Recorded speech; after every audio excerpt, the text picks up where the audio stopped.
scanning, let's fire up the engine. Let's see these changes. We're probably gonna have to make another round of adjustment in that low slope or potentially update our offset, which is the dead time or the latency of the injectors. Might have to tweak that as well. That greatly affects the idle and low RPM, low throttle input type of driving where we have a very small injector pulse width. So let's fire it off here. Just let this run. Now, first thing you're gonna notice that these are all negative right now.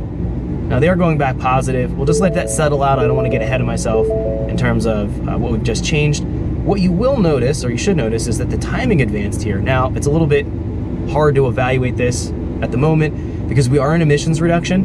Emissions reduction does retard the timing to try to fire off the, light off the cats as quick as possible, bring the cat temperature up. We should find once we get over to optimal stability, we should be able to evaluate things further. So we're still in open loop, fuel trims haven't came online yet, and the ignition timing is generally more retarded when we're in emissions reduction. So our torque offset here really can't evaluate that. Let's see what's gonna happen. Let's let this go into, our fuel trims are coming online. Now they're looking better. They're not sitting there at such a rich mixture. We're now getting into optimal stability.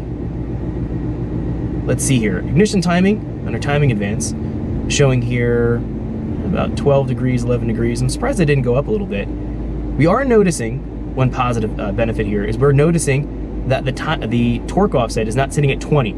It's sitting at here at maybe 13, 12, 10. It's much better. So it's gotten better, it's not perfect yet. We might have to bump up the timing just a little bit more and see how that's gonna go. But we are noticing here that the fuel trims are looking a little bit better. What I'm gonna do is just kind of free rev the engine out, try to build out some of this MAF curve a little bit, and then we're gonna go back in here to our low slope and then see what it's showing us. We probably have to tweak the low slope just a little bit more.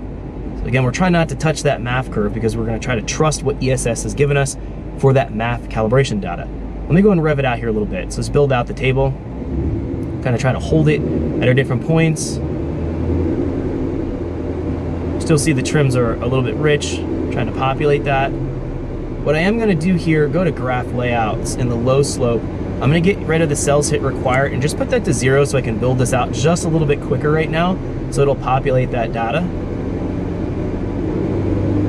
And we can see again, the trims are rich. They're not as rich as they used to be, but they're definitely a little bit rich. So we still see it's plotting in here in our low slope. If it starts to go to the zeros, that means it's into the high slope.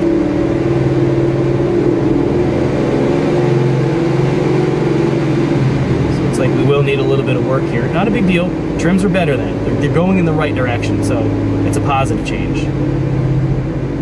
Let's come down here. Just try to fill out as many of the data points in the table as we can.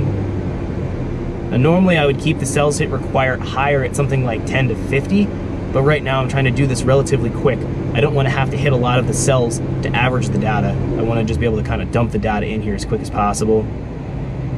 Thanks for checking out our teaser clip. If you want to see the rest of this video and more than 500 hours of current EFI training we have to offer, make sure you click right here. If you want to go and check out more teaser clips from this training course, click here. And you don't want to miss any of the videos we're going to be releasing on this channel, so make sure you subscribe and click here. Thanks for watching, and I'll see you guys later.